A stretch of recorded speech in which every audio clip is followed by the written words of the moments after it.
Hair oil வந்து கொடுத்துருக்காங்க இந்த பேஜ்லேருந்து. ஆக்சுவலாக ஹேர் ஆயிலும் ஸ்கின்னுக்கும் நீங்கள் கொடுக்குற ப்ராடக்ட் எப்படியும் நான் இதை எனக்கு சம்மந்தப்பட்டவங்க என்னை சுற்றி இருக்கவங்ககிட்ட யார்கிட்ட கொடுத்து இது 1 மந்த் இல்லைன்னா 1.5 மந்த் யூஸ் பண்ணுங்க.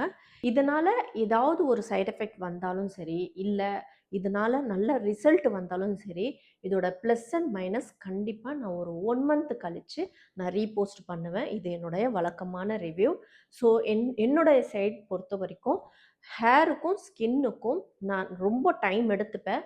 அதை நான் யூஸ் பண்ணிட்டு தான் நான் சொல்வேன். நான் யூஸ் பண்ண முடியாது.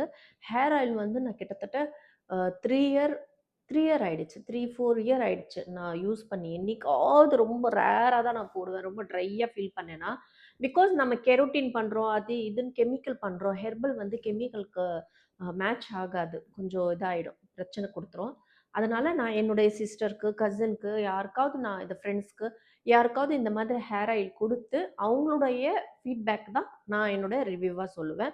ஸோ இதோட ப்ளஸ் அண்ட் மைனஸ் இது வந்து எப்படி ரியாக்ட் பண்ணிச்சு, இதோட ரிசல்ட் எப்படி கொடுத்துச்சுன்னு நெக்ஸ்ட் வீடியோவில் நான் கண்டிப்பாக சொல்வேன்.